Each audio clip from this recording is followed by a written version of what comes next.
Hey traders, and welcome back. It is Sunday. I'm Gil from GTraderPro. This is the weekly futures forecast. We're going to start with a look back at this past week, 4th of July week. It was a 4-day trading week for us, and then we'll take a look at the week ahead. Pretty quiet on the economic calendar coming up this week. Last week was real busy leading into the 4th of July. Let's take a look at what we said for last week, and then we'll take a look at the incoming week. Let's start off this week with the NQ. So in last weekend's video, we talked about the strong close here on Friday, the 27th, and we talked specifically in last week's forecast about 22,875, 873 area.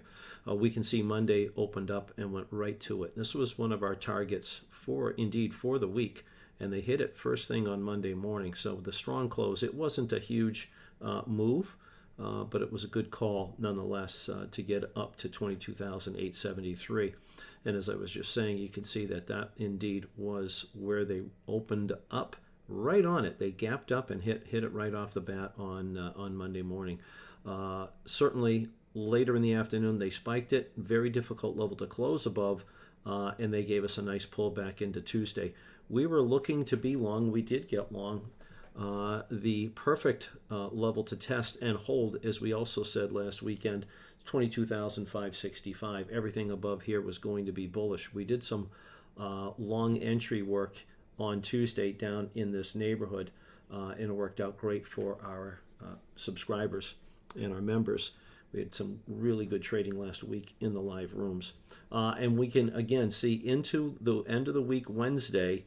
They ran right back up again to 22,873. This is the last full normal day of trading, so it was a 3-day week for normal trading. Thursday, of course, was an abbreviated session, and Thursday morning with the jobs report, we jumped right up. We had notified our traders later in the week that we had 2 additional new all-time high price levels that we were expecting, 23,080 and 23,120. And we can see here, indeed, on Thursday, on that abbreviated session, the market went right up into this area. Made for great trading. We got long on Thursday. We did a short session, and this was a great place to consider going short. A little bit of a wide area to scale in, 23,080 up to 21,020. But it was, as we stated, it was going to be very difficult for the market to stay there, and into the close they got a nice sell-off. So these are levels that we added again late Wednesday, Thursday morning, before the markets opened up. We did close very strongly above 873. Now, what am I expecting this week in the Nasdaq? At least early in the week, Sunday night, tonight, and Monday, probably going to be looking for at least some decline early in the week, and the markets may come back down to test that 876 and even 780. So we may get, I'm expecting some pullback from this area to continue early in the session, early in the week, and come back down and retest 870, 873 area. Perhaps we get a nice little gap we can fill here as well. But again, staying above here is still rather bullish. We're going to be looking for more long trades as we get into the week as well. But early, the first expectation is this is going to continue to be an area of potential shorting as long as we're not really spending much time above the 23,180. We would be short. Very likely that at least early that the market may be done with that, and we start off right away with a move to the downside. And any downside that's going to be completed this week in the course of the first few days of the week is going to be fairly important for us. So again, first target for the Nasdaq would be to come back down and retest this very important 872 level. If this doesn't hold, then we're going to get back down to the 780s or slightly lower, and again, we'll be looking to go long should that occur. All right, very critical price for Nasdaq longer term traders, position type traders, holding above 560, still bullish. Any pullback, should we get one down to 560, would be rather important for us, and would represent a swing trade potential. So there's your NQ coming into the week. Let's move over to the ES. And again, we had an exceptional week in the ES. What we did talk about last week was the very strong close coming into Thursday and Friday. Friday did very, very nicely up against the 62.30 level, one of the levels we had talked about. And they did not get through the 62.29, 62.30. You may recall that from last week's video. This was going to be a struggle on Friday, and it was. This was nice. On Monday, we gapped over it, which is a very common characteristic for the market. A level they can't trade through, they will gap over. And we can see here that the market used this. We were long during the course of Monday and Tuesday session, utilizing the 62.28, 62.29 level. So our traders were getting long here. And as you may recall from last week's video, the expectation this week coming into the fourth was at least to get up to 62.63. Again, it wasn't a huge call, a huge move, but it was very successful. It was very high probability. We've been talking for several weeks, in fact, more than just a few weeks, about new all-time highs, not only on the continuation basis, but the September contract. And we told you, and been telling you, it's going to happen. They're going to get well into the 6300s. One of the price targets I talked about weeks ago was indeed 63.30. And you can see here on Thursday in that abbreviated session, they went right up to 63.30. Very important level and initial resistance. We will pull back from this level tonight, tomorrow, most likely continue on our move down here, likely getting below this opening level of 62.90 and filling the gap and getting back down to retest 62.63. I expect this level at least to be tested. If we get back down to 62.29, once again, going to be very important, very imperative that the market hold this level to avoid any deeper decline. We can see we've got a number of gaps here. Market's just been going up and up and up and up. This is one of the most critical levels to hold on an intraday and a daily basis, 62.29, 62.30. So mark that on your chart, along with 62.63. Again, I do believe that we're going to come back down and test this early in the week. This one's going to be important for us to hold. Very critical will be 62.29, and we will be looking for long trades given these two levels. Our initial along intraday trade will be 62.63 area, and then again 62.30. So there's your ES outlook and how we're going to approach it. The Russell was fantastic this week, and we've been talking about, we've been talking about some prices here in the Russell, again, based on Friday's very good close. They closed in a very good position on Friday, opened on Monday, unchanged, and took right off. Two major prices I've been talking to you about here in these weekly forecasts. 2205, we said they would reach 2205, and that they would reach 2249, 2250.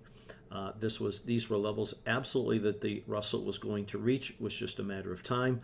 The fact that they could get through this 2150 area here back in late June was the signal. This right here was the clue that they would get to 2205 and 2250, which they reached. Again, like the others, I expect pullbacks early on in the week. I think we'll be coming back down at least to 2214, potentially this 2188. So we've got a very important pullback that should happen early in the week. Ideal would be to stay above 2205, and as well, we could live with 2188. We'll do some intraday trading, but for a longer-term swing trade type perspective, ideal is above 2205, worst case above 2188 for the Russell coming up this week. On to the YM, which had a fantastic week as well. We've been talking about some critical prices here in the YM, and they were indeed also reached on this holiday shortened week. Again, the market closed very nicely on Friday of last week. We talked about that as a good close and talked about a couple of key prices. The first nearby was going to be 44,400, and then the most important one was going to be 44,008. And we can see here indeed on Wednesday and Tuesday, this is right where they went. This is a daily chart. And they did not close above that. It took the holiday shortened trading days on Thursday.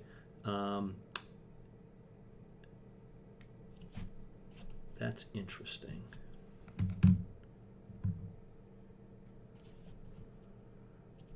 Boy, that's an interesting looking bar there, isn't that? That's you caught me off guard there. I hadn't even noticed. Monday the 7th, that bar really shouldn't be there. That is, let's do this.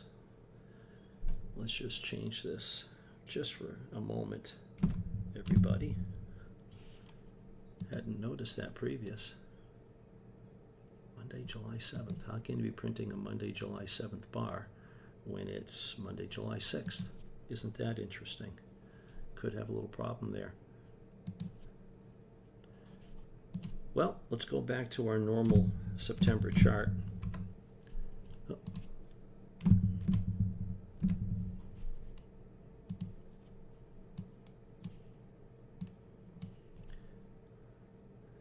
This was the push up on Thursday. Not sure what that bar is doing there, quite frankly.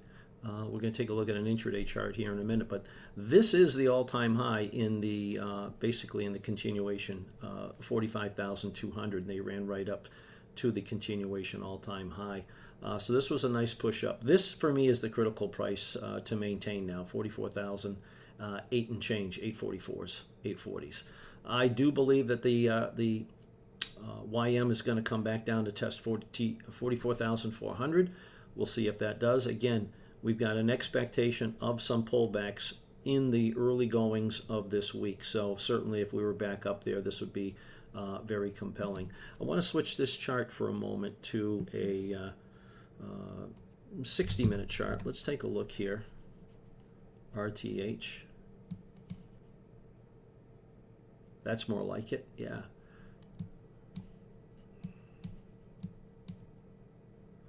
So there's Thursday. And then, of course, Friday. Let's take a look at the ETH. And there's the pullback. So this is the pullback. I'm not sure why the daily chart, quite frankly, is labeling that. Well, Friday is going to be, that's why, because Friday's session is going to be part of Monday's daily bar. That's why. So Monday's daily bar has already started. Technically, from Friday, that'll be appended to the Monday bar session. So this is the end of the day. So this explains it. And there's the all-time high, pulling right back to my critical level that we called for last week on the upside, 44,800. Very important level here.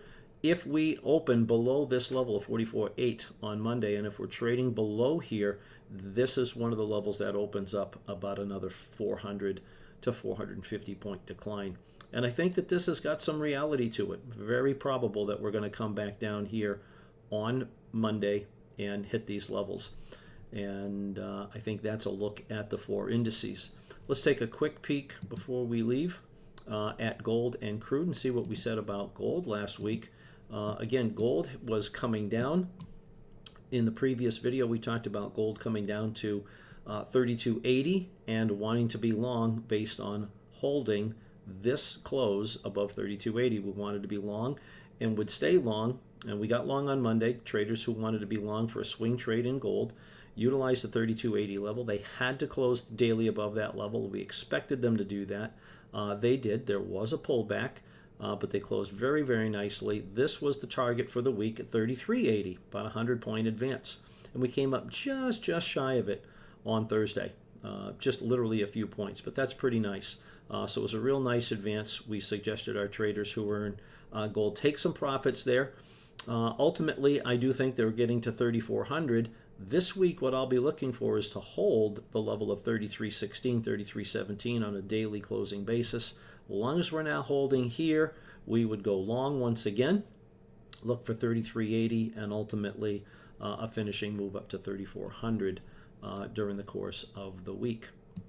Crude. We've been talking about $65 in crude. It was kind of quiet. As we can see here, late June, this is a 4-hour chart of crude oil. And we can see here a lot of consolidation sitting down here.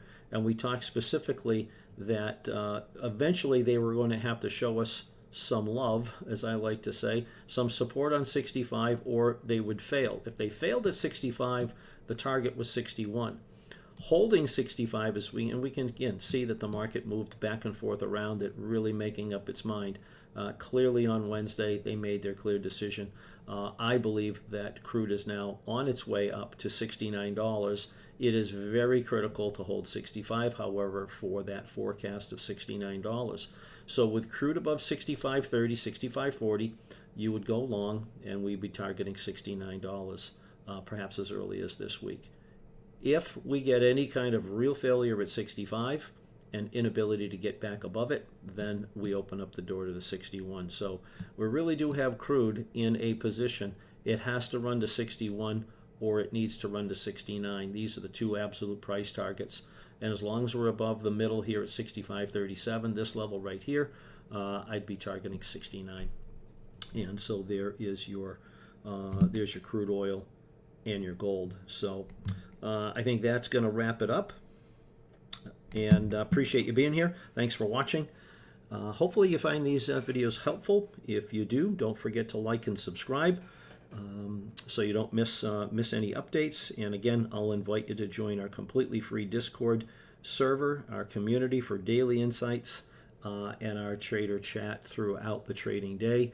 And come on and join the server. Take a free 1-week test drive of the live trading room for our non-trained subscribers. This is where we provide a daily update and updates throughout the trading day on our intraday trading and our swing trade targets. So again, come in and check out our Discord community, GTraderPro, and then visit our GTraderPro.com website to learn more about one-to-one training, our tools and our resources. Check out our Ultra Indicator, really a fantastic technical indicator there that you might be interested in. And follow us on social media to stay connected with us at GTraderPro at all times. And I'm looking forward to seeing you here in our Discord server or in one of our live trade rooms. And if not, I'll see you next week in our video series. Thanks for listening.